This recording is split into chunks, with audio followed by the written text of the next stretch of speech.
오늘도 또 한 주간의 삶을 세상 속에서 우리가 살아야 하는데 이 첫 단추가 중요하죠.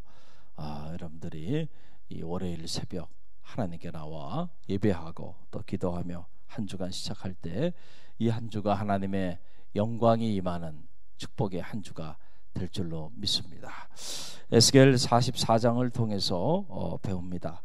하나님의 영광을 하나님의 영광이 떠났던 이스라엘, 하나님의 영광이 떠났기 때문에 바벨론의 포로로 끌려갔고 거룩한 성 예루살렘은 다 무너져 내리고 절망의 자리 속에서 신음하게 되었는데, 이제 에스겔을 통하여 하나님께서 하나님의 영광이 하나님의 교회에 다시 도래한다는 거예요. 할렐루야. 그래서 하나님의 성전이 새롭게 세워지는 환상을 보여주셨고, 오늘 에스겔서 44장 안에 보게 되니까 그 새롭게 세워진 성전에 하나님의 영광이 가득하였다. 할렐루야. 우리 갈릴리 교회도 하나님의 영광이 가득한 교회가 되기를 주님의 이름으로 간절히 축원드립니다. 여러분의 가정에도 하나님의 영광이 가득하기를 간절히 바랍니다. 하나님의 영광이 떠나면 안 돼요. 그러면 그때부터 이제 무너지는 거는 시간을 더 이상 필요로 하지 않는다. 그래서 하나님의 영광이 임해.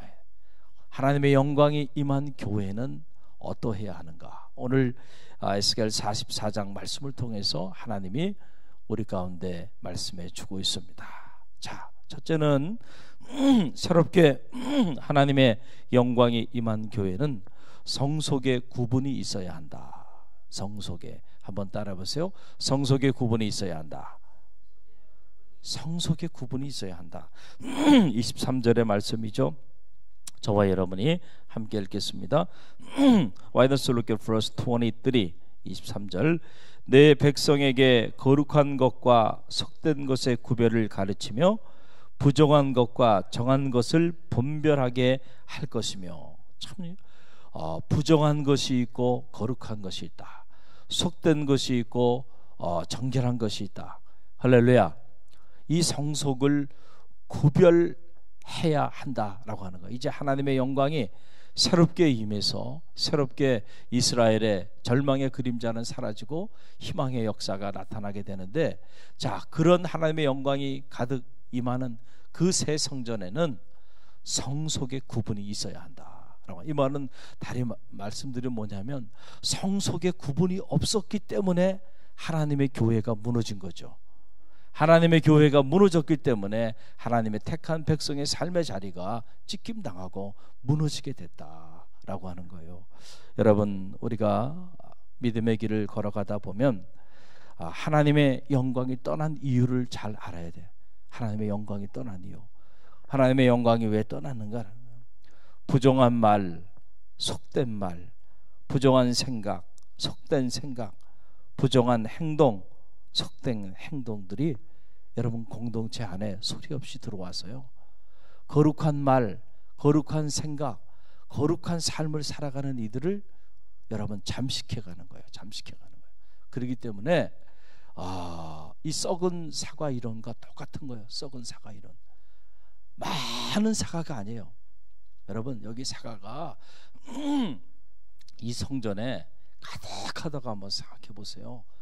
얼마나 많은 사과예요. 그런데 다 99.9% 그 사과가 아주 잘 익었고 싱싱한 사과예요. 흠이 없는 사과야. 그런데 셀 수 없이 많은 이 엄청난 사과 중에 딱 한 개의 사과가 썩은 사과야. 상한 사과야. 자, 그 한 개의 그 사과 때문에 여러분, 시간이 지나면요, 이 엄청난 이 수많은 사과들이요, 나중에 다 썩어버리고 만다는 거예요. 무섭죠? 할렐루야. 왜 성과 속을 구분하게 했는가? 왜 부정한 말과 거룩한 말을 구분하게 하고, 부정한 생각과 거룩한 생각을 구분하게 하고, 부정한 행동을 하는 사람과 거룩한 행동을 하는 사람을 구별하게 했는가라고 하는 거예요. 우리는 누구예요? 성도입니다. 성도. 할렐루야. 성도. 성도는 뭐예요?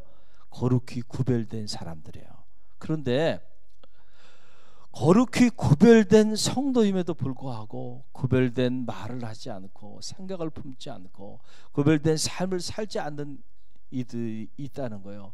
그런 이들을 구별하지 않으면 그런 이들로 인하여 거룩한 이들도 다 무너지고 결국은 그래서 하나님의 영광이 떠나게 된 거예요. 그러니까 하나님의 영광이 새롭게 임한 다음에 하나님이 에스겔을 통하여 선포해 주신 말씀 뭐예요? 거룩한 것과 속된 것을 구별하라. 그리고 나의 영광이 가득한 이 새로운 성전 안에는 속되고 더럽고 그리고 부정한 것들이 거기에 자리하지 못하도록 하라라고 하는 그런 말씀이죠. 할렐루야. 또 하나 하나님의 영광이 새롭게 임한 교회는 그러기에 거룩한 할례가 있어야 한다. 거룩한 할례가 있어야 한다라고 하는 사실입니다. 여러분 그 내용이 9절에 나와요. Let us look at verse 9. 9절 말씀 함께 읽겠습니다. 주 여호와께서 이같이 말씀하셨느니라. 이스라엘 족속 중에 있는 이방인 중에 마음과 몸의 할례를 받지 아니한 이방인은 내 성소에 들어오지 못하게 하라. 그랬어요. 자, 왜 이런 말씀을 하셨는가? 7절을 보세요. Let us look at verse 7. 7절. 너희가 마음과 몸의 할례를 받지 아니한 이방인을 데려오고 내 떡과 기름과 피를 드릴 때에 그들로 내 성소 안에 있게 하여 내 성전을 어떻게 함으로? 더럽힘으로 너희 모든 가증한 일 외에 그들이 내 언약을 위반하게 하는 것이 되었으며 그랬어요. 자, 할례라고 하는 것은 뭐예요? 할례라고 하는 것은 하나님과 하나님 백성 사이의 언약을 상징하는 외적인 표시죠. 우리는 누구냐? 하나님의 언약의 자녀예요. 언약의 자녀. 그 언약의 자녀임을 외적으로 표시한 것이 바로 뭐냐면 할례였다. 할례. 자, 우리가 이렇게 결혼을 할 때 되면 외적인 표시들을 하잖아요. 마음의 사랑에서 함께 검은 머리 팥불이 될 때까지 같이 살 거예요. 그래, 맞아요. 그런 마음이 있어요. 근데 그런 마음만 있으면 안 되고 그 마음의 징표가 필요하잖아요. 그래서 그 언약의 징표로 뭐를 나눠요? 반지를 나누잖아요. 언약의 징표로. 이처럼 자, 하나님과 하나님의 백성 사이에 하나님 찾아오셔서 언약해 주셨어요. 하나님의 은혜죠. 그래서 특별한 존재가 된 거죠. 그 특별한 존재가 된 것을 상징하기 위해서 뭐를 할례를 행하게 한 거예요. 할례를. 근데 한번 생각해 보세요. 자, 이제 결혼하는 사람이 언약의 징표로 반지를 취했는데 중요한 건 그들이 마음에 정말 함께 사랑하며 평생 비가 올 때나 눈이 올 때나 몸이 아플 때나 병들 때나 어떤 경우에도 여러분 마음을 달리하지 않고 함께 하겠다. 사실은 이런 마음의 다짐이 중요한 거죠. 마음의 사랑이 중요한 거죠. 그런데 이제 그런 것들이 시간이 지나면 다 없어지고 그게 중요한 게 아니고 뭐가 중요한 거예요? 반지가 중요한 거예요. 반지가. 그래서 반지가 있느냐 없느냐, 이게 반지가 있으면은 그런 사랑의 언약을 고백한 거고, 반지가 없으면 그런 고백이 없는 거야. 그렇습니까? 아니잖아요. 그런데 정말 중요한 건 다 사라져 버리고 반지 때문에 싸우다가 반지 때문에 헤어지고, 그렇죠? 반지를 중심으로 한 여러 가지 혼수물품 이런 것들이 더 중요해. 그런 거 장만하고 그런 것 때문에 얘기하다가 다 무너져 내리고요. 마음 상하고요. 이렇게 되는 경우들이 있잖아요. 본질이 사라지고 비본질이 그 자리에 자리했다. 반지만 있으면 무조건 다 아니에요. 할례만, 육체의 할례만 행했으면 다 하나님의 언약의 백성이냐? 아니잖아요. 할렐루야. 그래서 이 로마서에 보게 되면 로마서 2장 28절로 29절 말씀 보면, 무릇 표면적 유대인이 유대인이 아니요 표면적 육신의 할례가 아닌지라. 오직 외면적 유대인이 유대인이며 할례는 마음에 할지니 영에 있고 율법 조문에 있지 아니하니라. 그 칭찬이 사람에게만 아니요 다만 하나님에게서니라. 그랬어요. 여러분, 겉으로 드러난 그런 어떤 표면적인 유대인이 아니에요. 표면적인 육신의 할례자가 진정한 할례자가 아니다라고 하는 사실이죠. 우리가 마음의 할례가 중요한 거예요. 할렐루야. 우리의 마음 속에, 심령 속에 내가 이제 하나님 앞에 나의 부족함을 참회하고, 그리고 내가 하나님의 거룩한 백성으로 그렇게 성화되어 나가는 이러한 영적인 할례, 마음의 할례가, 여러분, 이것이 정말 하나님의 언약의 자녀가 되는 증표가 되는 것이죠. 할렐루야. 그런데 유대인들이 시간이 지나다 보니까 이제는 그런 눈에 보이지 않는 그런 것들은 중요하게 여기지 않고, 눈에 보이는 전통, 눈에 보이는 상징, 눈에 보이는 어떤 규례, 이런 것들을 더 중요하게 여기기 시작해서 껍데기만 남아있고 그 안에는 거룩한 것이 없는 거예요. 그래서 하나님의 성전이 무너졌고요. 그래서 하나님의 영광이 이스라엘에 떠나게 된 거예요. 그래서 다시 하나님의 영광이 도래하고, 그리고 다시 하나님께서 하나님의 무너진 성전을 새로 지으면서 바로 이 문제를 지적하고 있는 거예요. 여러분, 출애굽 이후에 출애굽했을 때에 이스라엘 백성들만 출애굽한 게 아니에요.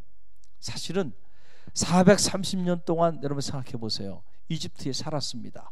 섞여 살았어요.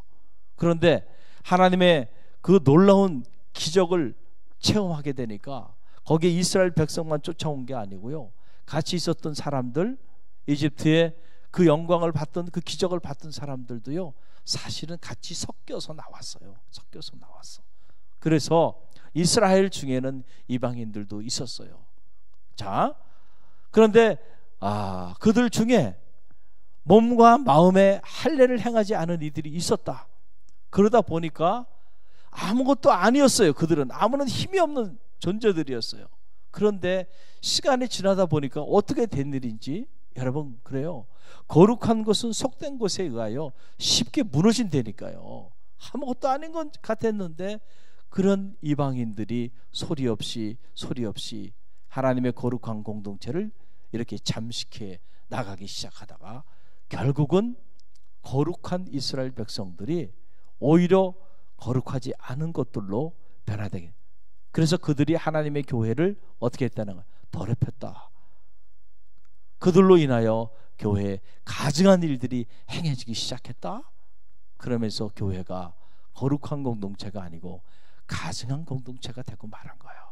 그랬을 때 하나님의 영광이 떠나게 되고, 하나님의 영광이 떠나니 이스라엘이 무너지게 됐다. 그래서 이제 새로운 성전, 하나님의 영광이 임한 그 성전에는 몸의 할례뿐만 아니고 마음의 할례, 특별히 이방인들 몸과 마음의 할례도 받지 않은 그들을 마음껏 성속의 구분 없이 성전에 드나들게 하고, 성전에서 드나드는 정도가 아니고 내용을 보게 되면 그들이 성전을 움직이는, 지금으로 말하면 직분자들이 되는 거예요.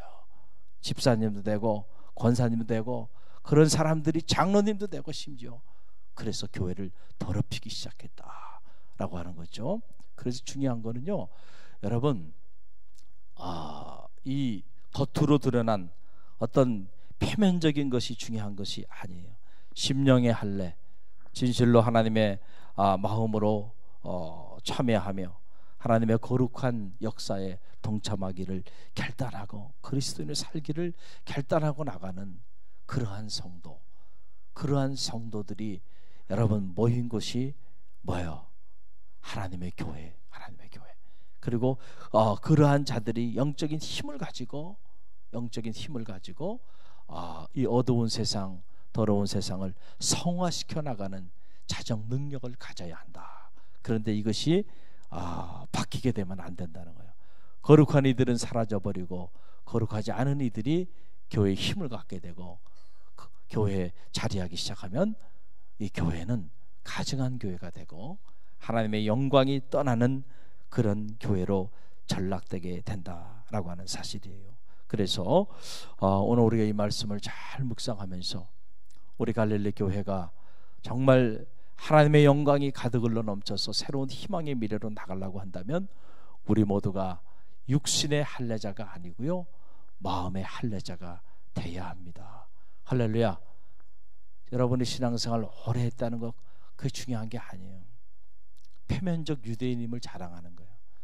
내가 교회 직분자라는 거, 여러분 어떤 경우에 보면 그거로 구원받는 거 아니에요. 여러분 잘 아시잖아요. 성직자들도 마찬가지예요. 여러분 목회자가 됐다고 해서 목사님이 됐으니까 목사님은 무조건 하나님의 구원받은 자녀인가? 죄송하지만 아니에요. 목사도 그 직분으로 구원의 여러분 확신을 보증을 받을 수 없어요. 장로 마찬가지예요. 권사, 집사 이런 직분이 아니에요. 그 직분은 하나님의 교회를 더 효과적으로 잘 섬기게 하기 위하여 하나님께서 우리 가운데 은사로 주신 것이죠. 할렐루야. 그러나 우리가 그것을 잘 활용하지 못하고 오히려 방지시킬 때 그런 것들이 표면적 유대인의 할례에 교회를 가증하게 만들고 하나님의 공동체를 거룩하지 못하게 부정하게 만드는 그러한 요소가 될 수도 있음을 우리는 늘 알고 날마다 겸손히 내 심령을 새롭게 하는 일이 중요해요. 할렐루야.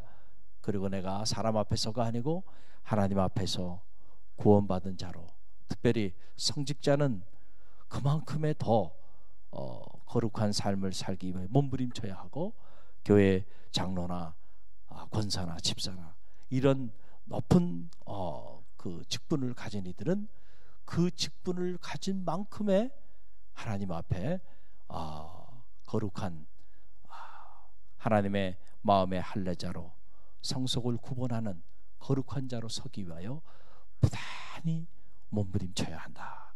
할렐루야. 그럴 때 그 교회가요 하나님의 영광이 임하는 거야. 또 그런 사람들이 모여있는 가정이 하나님의 영광이 임하는 거고, 또 그런 사람들이 이 지역과 나라와 민족의 역할들을 감당할 때 여러분 이 세상에 하나님의 나라가 도래하게 되는 거예요. 할렐루야.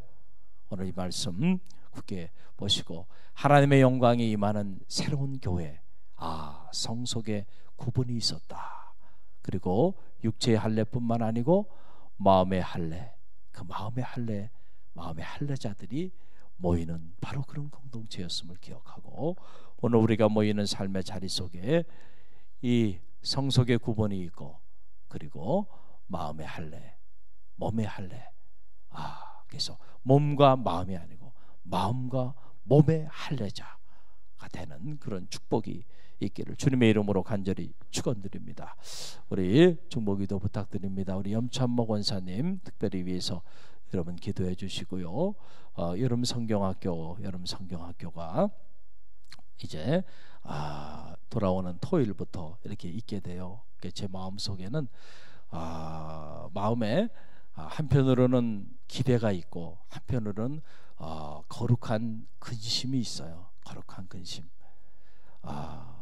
이러한 행사들이 그냥 세상에 아이들 모아놓고 아이들을 기쁘게 하는 그런 행사로 전락되면 안 돼요. 여러분 그런 행사들은요, 여러분 한번 보세요. 어디 무슨 놀이공원이나 어디나 가보세요. 아이들이 수백 명, 수천 명 가족과 함께 모여서 그 모임에 참여하고 기뻐하고 즐거워해요. 그러나 거기 하나님의 역사는 나타나지 않죠. 할렐루야. 그렇죠?